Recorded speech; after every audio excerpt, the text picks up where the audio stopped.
and welcome back to another episode of Unglamorous Truths, the podcast about making it in the industry come hell or high water. I'm Chandra. I'm Amebit. I'm Crystal.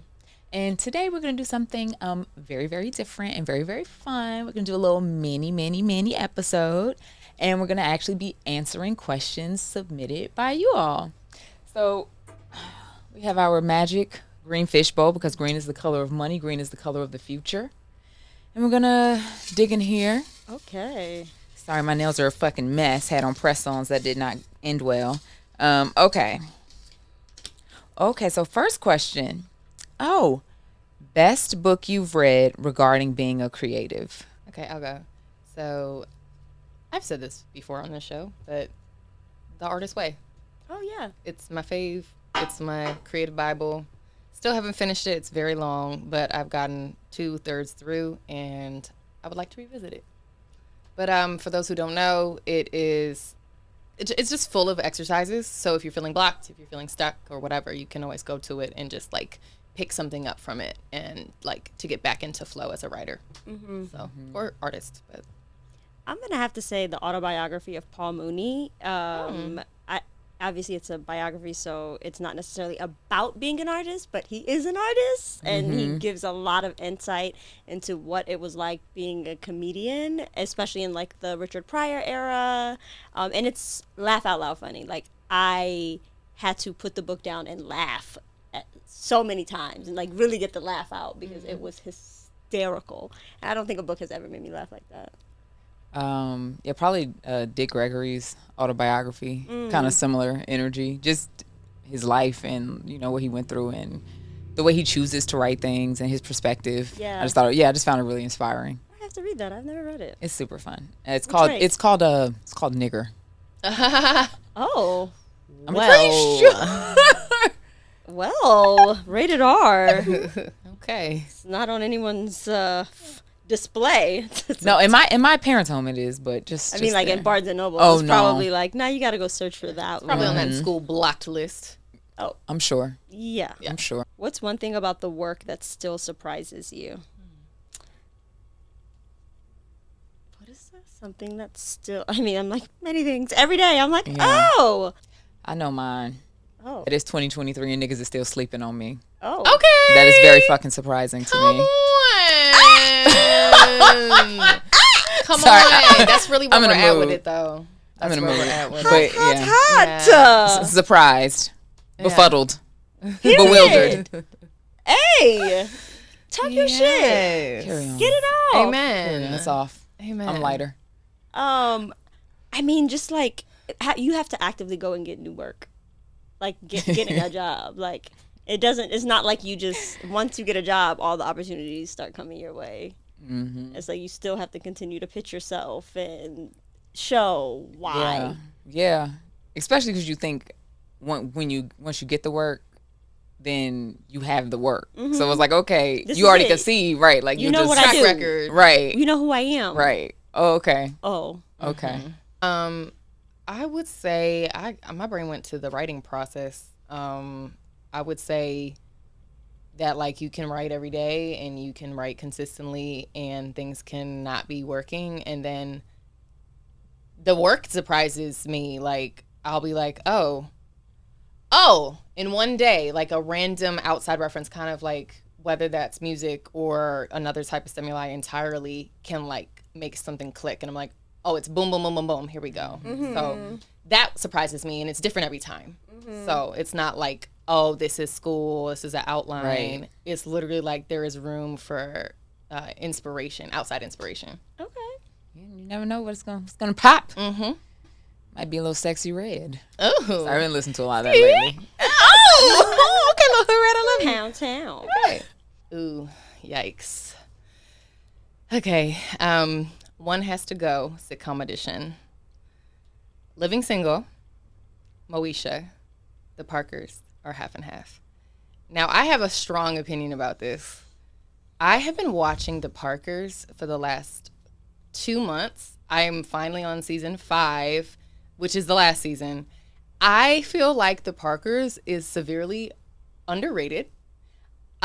So fucking funny. They also, I don't know if like the execs just let them decide to do whatever they want. But there are so many like creative tangents that they went on and like dream sequences, and they were having so much fun on that set, like laughing, cracking themselves up. And I was just like, that's it, man. That's the play. So for me, it's going to be half and half. That was never my fave. Half and half is S.S. Atkins and it's her sister that lives downstairs. Yeah, they're half sisters. Yeah, one lives upstairs, one lives downstairs. Essence Atkins is the rich sister. One. And the music exec, the A&R girl. I liked that show. I kind of discovered it late when it was like I watched it on Netflix. Oh, really? Yeah, no, I didn't. It didn't appeal to me when I was younger. Now theme songs, I love that theme song. Through this journey of discovery, they did that. Yeah, this is one of my favorite theme songs of all time. Yeah. I mean, Living Single is goated, so there's no way that Emma is ever picking that. It's gonna have to be the Parkers for me. Oh, that's okay. But you know, maybe I'll watch it and I'll be like, oh, I was bugging. But yeah, she's fantastic. I don't know. I mean, it's not Living Single or the Parkers. Those are definitely safe. Oh, I don't know. It's hard because I haven't watched Half and Half in a long time. Where I recently watched the other ones, kind of in closer proximity. So it's like I feel like it's unfair to just like cut that one because I haven't even watched it recently. Moesha, I do love. Some of the later seasons get a little dramatic for me. I don't know. I don't know. Quick. just woof, Scott, go. Half and half. All right. I'm gonna host a half and half party. Yep, that's what I'm gonna do. There We're it gonna is. marathon I it. don't know. Okay. Watch me go home later and be like, no, it was Moesha. Moesha had to go. I mean, Moesha was toxic. Yeah, she was a menace. Well, see, that's the thing. So it's like, like a part of me, my instant thing was like, it's Moesha. But then I was like, can you really cut Moesha? It's like the foundation for so many things. But that was my first instinct. She was like, horrible. Her daddy she was horrible. like, yeah, she was outrageous. She was such a bitch sometimes. Even though she was very cool, but she was a bitch. But it might be Moesha, y'all. Okay, what's more important, talent or work ethic? If like you only had to have one. Mm-hmm. More important for what? Success? Well, ma'am, there's no follow up in here. I mean, it's gonna have to be work ethic for success. Sure. It's gonna have to be work ethic because there's a lot of talented people that. Sorry, it's like but work ethic. You see, the hardest working person, you're like, they're not the most talented, but they out here. I gotta agree. Yeah. Work ethic. Work ethic's probably more important, but this isn't the question. But I would rather have talent. It's sexier. And it's just like some shit you're born with. Like we work ethic. Some people are born with work ethic, but talent is like God bestowed. That's true. That is true. Yeah, rustle them. Okay, and one has to go. Streaming services edition. Apple TV, Netflix, Peacock, Paramount. I have to say, I ain't never watched no Paramount show. I don't even got that platform, so. I agree. I mean, it's gonna have to be Paramount, but I'm like, how do I make this harder if we just say Apple TV or Netflix? Because it's Apple. Huh? Apple? Yes. Between the two, it's so funny in my mind. Apple is like, this is so silly to me, but I have branded it as almost like the A24 of the streamers. Okay. Because they have like niche, interesting, really specific shows. Yes. But I don't watch it all the time. It's when I'm having a taste for like something a little different today. But Netflix is definitely the main body of work. Yeah. So And you know what Apple don't get? Kid shows. That's true. You know what I do what I'm get? saying? Kids. Okay. So It's almost like marry, fuck, kill. Like I would fuck Apple Plus, but I would marry Netflix. You know, like you need the steady companion. Stability. Yeah. You need Okay. You would just pull a Beretta out on the other two. Just a Yeah. Gotcha. Peacock and Paramount, they can go. Yeah, Apple. Apple will have to go. Just because of the catalog of Netflix, like. Yeah, because it's just so massive. Even though Apple has my favorite show of the year. Well, that's not true because Netflix has my Bad favorite Sisters? show. No, Platonic. Platonic. It's so good. It's a comedy. It's literally Seth Rogen. Yeah, in Rose Byrne. and they're friends, and it's exploring decide to a have a real kid? adult. No, it's literally I just just them. mean knocked up. Okay, you're thinking about Knocked Up. Yeah. But it is But that brand. they didn't decide to It have is a that kid brand either, of comedy. yeah. Though. Okay. It's funny, and it's just about a male and a man and a woman in their fully grown Oh, wait, adult no, life but being then- friends. She's married. She's married and has kids. Yeah, and he's irresponsible. Yes. But do they like eventually? There's nothing romantic. It's literally, I mean, Platonic. It's I know, platonic. but That's the where are we point. going? I mean, I think Because that's the remember whole the point. pilot. The dad, her husband is like, "Why are you still friends with Yes, him?" the husband is scared of that they'll do something, but Okay. there's never. But do any y'all energy. believe in man-woman platonic relationships? Do you believe they can exist?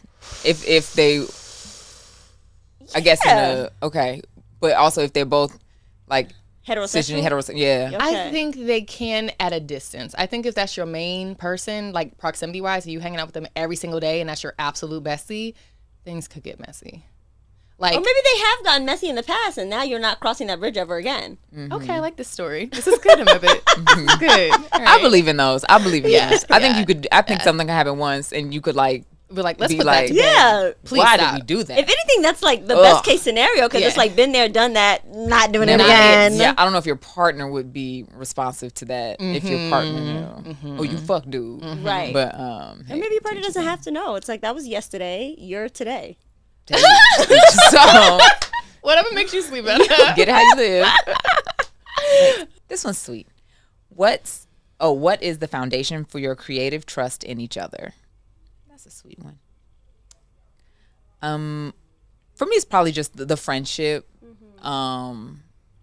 and knowing that I'm working with people who genuinely in every aspect of my life want the best for me. So that kind of bleeds over into the creative trust for me. Yeah. You know. Yeah. I know that the intentions are pure and the bottom line is not money. That's true. I would also say there's a certain rare quality of just like whether you want to call it being thorough, whether you want to call it grit, like whether you want to call it being a real one. Like we've been through the fires of life, so if you know someone can do that, then I'm like, okay, that's a certain level of understanding that we can do this creative shit if we can get through, you know, being impoverished. The creative shit is a little easier, actually. Well, not really, but different ball games. Yeah, different. But the quality but is both important. pretty horrible. Yes. You know, creatively impoverished, literally impoverished. Oh, a little deeper. What would you go back and do over again? And I mean, there's different ways you can take this. You could do Yeah. it again because it was so great and you want to relive it, or like you did it so poorly that you want to do it over again so you could do it better. See, this is the catch-22. I would say Downtown Girl season 1 because it was, to me, the most like dynamite creative, but like we were learning, so like the production wasn't quite there. But I also feel like that whole season was based off of asking for, what is it, forgiveness, not permission. Yeah. So it's like maybe that quality wouldn't have been there if everything was perfect and we had all the best Yeah. camera crew, and so it's like, damn, I don't know. Yeah, because I love that shit. I would not change Yeah. a single fucking Yeah. thing. Even when like it switches and the lighting is like so Yeah. off. Like I love It's so season beautiful. one. It's like Yeah. it's goated to me. It's perfect because it's crazy. I also really loved like the process of season 2, like living in the house that we shot in. Like it just felt like every day was so purposeful. It was so much fun. I don't know. You know what I would do? I would do over probably my 24th birthday or it's either 24th or 25th. I think it was 24th because I had multiple parties. I partied in New York, then I partied in Chicago. Oh my God, what a lit fucking birthday! And the Chicago one was like very lit. We like went through a club through the back entrance. We was like rolling blunts at the table. I mean, it was an lit. affair. It was so lit. Woo, girl. Oh, it was a time. A time. Yeah, that was a great. I do have a controversial what I will do differently. Our JFL pitch. Oh. You don't want to dance out? No. I think I think they were being so polite with the like, I'll never forget this. But I think they were looking at us like we were crazy. I mean, we had masks. We were wearing masks in this pitch. Yeah. Yeah. Yeah, maybe so. It was fun though. It was fun. Yeah, it was fun. It was, stand on it. Yeah. But in light of the question, for context, I can't even tell this damn story. We were in the Just for Laughs Festival in Montreal. We pitch competition. were in the pitch competition, and it's just pitching a TV show. We were pitching Downtown Girls, but Mebin and I were doing the pitch part because we had directed that second season, and so the way we chose to come out, we were dancing to Outkast. It was like really rah rah. We had big masks of our faces. It was a something. And the person who won that competition ultimately did a very traditional, had a PowerPoint. Yep, PowerPoint. His show was about the devil, but it was demonic. But it was, and watching it, I was like, damn. Oh, his shit look good. Yeah, he was like at the place in his life where he was really trying to sell a show. Yeah. Right. He already knew what the deal was. Yeah. And we were like kids with a great idea and a lot of good energy. Yeah. Best decision made as a group, business wise, and then also best decision made as an individual, business wise. I think the best decision as a group was everyone moving to Los Angeles. I think that was the best decision because I think our career took on a new life here. I think it got serious here. I think it actually became a career here. So I think that was the best decision group wise. Okay. Oh, this is cute. What's your favorite part of the creative process? I like the retreats. I'm a great beginner of the phase person. I love the finding of things and like figuring things out, but not in a logical way, but just in a like intuition, what's coming. Like that's my favorite part. I really love the like ideation stage where you're just thinking of like, oh, this will work, and then like you're out in the world and you're just getting inspired every which way, and like you're texting yourself or you're emailing yourself or you're putting in notes like remember this and like that is just so brilliant to me. And then going back, like to this day I still do that. I have like emails that I've sent to myself of just like ideas, and then I keep them unread until I'm ready to use them. I love the outlining part. I love outline. I enjoy writing outlines a lot. Interesting. I like the way they look aesthetically on a page. I don't know. I like that part, and it's like really pure to me, the outline part, because you're just putting whatever you're like feeling and thinking, like all that stuff that you guys just talked about. It's like the first amalgamation. It's the first amalgamation of it, and it's still pure because it's untouched. It's like it's just the outline, but it's the first time where you can really see all that shit you've been thinking about written. Yeah, that's cleanly, some real magic right there. Okay, and that's the moment where you see if it works, if it doesn't work. I mean, make it or break it in the outline. Yeah. Because if you get to script and you frustrated, you're like, I didn't do a good outline. I didn't do it. And I've been there many a times, and then be trying to fix the shit in script and be like, ugh, I gotta go back. Yeah. I gotta go back. We set myself up for success here. Yep, wasted a good 2 weeks writing this the script. will write itself with a good outline. Yes. How do you want people to experience you? Well, who? True. Okay. A true team. A true team. I guess it's more like a general. Yeah, a vibe. Yeah. I want people to walk away and be like, yo, she was a vibe. Like, that was such like just an all around good time. Like, I want more of that. Where do they sell that? Yeah, similar wavelengths. Just like just real wavy. Just like that was dope. That felt like some waves just rolling over. Just like creative time, good time. Yeah. Want to come back? Want to try that again? Yeah. I think I want people to walk away and be like, that was unexpected. Oh. That was okay. That was kind of wild. That was left field. Wasn't the way I thought that was going to go. You just unexpected. If you misstepped professionally, how did you fix it? Yikes. The mistakes I forget quick. Gotta.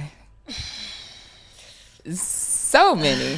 But definitely one time I was intending to send a Mebita text message and I actually sent it to the person who I was talking about. Oh. But it wasn't like dragging them or anything. I was relaying information that they had given me to a Mebit, but like the way that I said it, because the way they were giving the information was kind of odd, and I noted that in the text to her. I was like, it was oddly specific, you know, and this was a person definitely with rank and authority and all these other things in this industry. Yeah. And it spiraled me. I was like, I was sweating. This was before the unsend feature?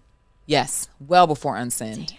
I mean, Apple, you was jamming us up for a long time. Yeah, I mean, maybe this could have been like 2016, 2015. I don't know. This was years ago. You were going to a screening of a movie, and I texted the person who had invited me to the screening and said I could bring a friend, whatever.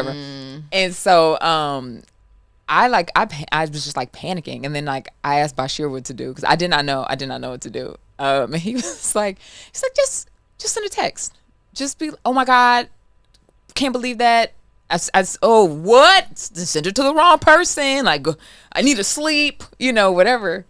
And I did, and they were like cool about it. But I'm so crazy that like we're cool, but like also I could be weird. Cool on hardly never seeing that person again. You know what I'm saying? Yeah, we're cool. If I saw it, would be yes. Oh, but we don't need to ever see each other again. Oh my God, I just got a horror story. It reminded me of a terrible mistake I made, which was when I was dating, you know, I was out and about with someone, doesn't matter. And I was at an establishment we all used to go to very often.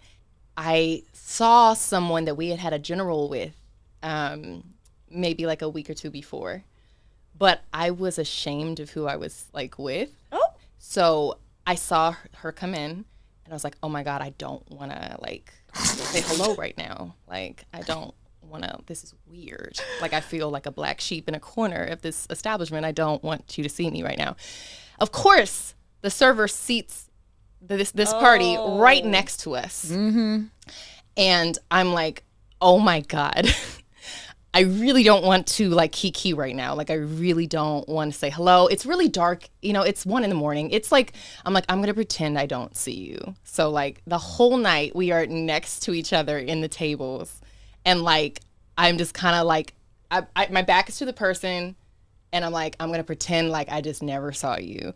Now, to this day, similar to you, I'm pretty sure this person saw me and was like, why is she being insane and not like talking to me? Yes. And I don't know to this day. I haven't seen them since. But like, I feel like if I did, I would still feel really crazy. Like, I would be like, I have to make. I did haven't. The answer to the question is was silence. I haven't said anything. But maybe in the future I'll go out of my way to be like, hello.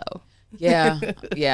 Yes. I thought about doing that, but it's also like, I kind of feel like sometimes there's a statute of limitations on certain things. So it's like, if I made that misstep like 6 years ago, maybe it's better we just keep it pushing. Yeah. You know, but now that I'm older, I did some stupid shit the other day, and I just immediately apologized. I was like, oh my God, I'm so sorry. Yeah. I am so sorry. Yeah. Complete a mistake. Absolutely. Yeah. Absolutely. Yeah, most of it is just like, I apologize. But one was like, I got into this conversation on set with like a lead of a show. And like, you know, I started the conversation with like a point of like connection that we had, and then it's kind of spiraled in a direction that I didn't expect it to go, in a very negative direction, because I thought it was going to be like, oh my God, yay, but it was a quick, oh my God, no, right? Oh, you brought this up because you was cool with the bitch and they hated the bitch, but you ain't know. Yeah, I didn't know. You ain't know. So I was doing my best to like mine the field of like playing neutral, and it backfired. And she went back and told another mutual of like, yeah, I met so-and-so, and like, she was just being so neutral. Like, she didn't hate the person like I hated the person, and then said that you said this. Oh my God. So then I get an email from that person like, how could you speak to a lead of a show and say this? And I was like, I, in earnest, really thought I was like playing like neutral just in this connecting. scenario. Yeah, like I wasn't I didn't drag no body. Right, but And the way that person came at you via email, if that was today, No, and like- that like, okay, let me clean you the fuck up. No, I would have real ate her quick. up today. Okay. Today I would have ate her the fuck up. Like, who the fuck Sit do you down. think you're talking to? Who do you think you are? But at that time, I was like, you know what? I'm not trying to make any enemies. Like, I was like, I didn't intend to hurt her, but your intentions are not what's the most important here. It's your impact. So I was like, I'm very sorry. Da da da. And she, you know, had her little chip, and she wanted to be like that. It's People is fine. crazy. But now I miss. know I'm not gonna say nothing to nobody about nothing. Right. Oh, what is a project that you wish you wrote? What's Michaela Cole's show? I may destroy I may you. destroy you easy. Yeah. Yeah. In a heartbeat. I wish it was mine. Yeah, that's a good one. Damn, bitch, that's a good one. That's a good one to steal. First episode, I was like, I wish this was mine. I wish it was mine. Yeah. I've never felt like that ever in my life, and I still don't feel like that about anything but that. Yeah, I love that. She wrote that fuck out of that by herself. Yeah. Yep. By herself. Generally, we don't like that, but you did that. Yeah, Yeah. Don't hog up. it worked. Script It worked. feast. Hog up. For me, I guess my muse creatively, in a big way, is Phoebe Waller-Bridges, because I love both of the shows that she is a huge part of, both Fleabag and Killing Eve. So I would say both of those. So her brand as a brand. You are wish just you were like- her. Yes, I wish I was wrote her. Phoebe. Yes, I wish I had written everything Phoebe had done. Yeah. That's such a good question. Oh God, the first thing that popped into my head is so ridiculous. But it's Who Framed Roger Rabbit? You love it. You really do love You it. You really reference do it a love lot. it. I love It's your jam. Who framed Yeah, I don't know how I would have been Rabbit? able to go back in beautiful. time and do it, but I do. Yeah, it's so creative to me. It's like so boundary pushing. Such a good movie. I'm gonna watch that tonight. Yes. Well, that was super fun. Thank you guys for joining us. Thank you guys for writing in with your questions. You guys can always send us questions. You never know. We might answer some more at another date and time. Pull up on us. Pull up on us.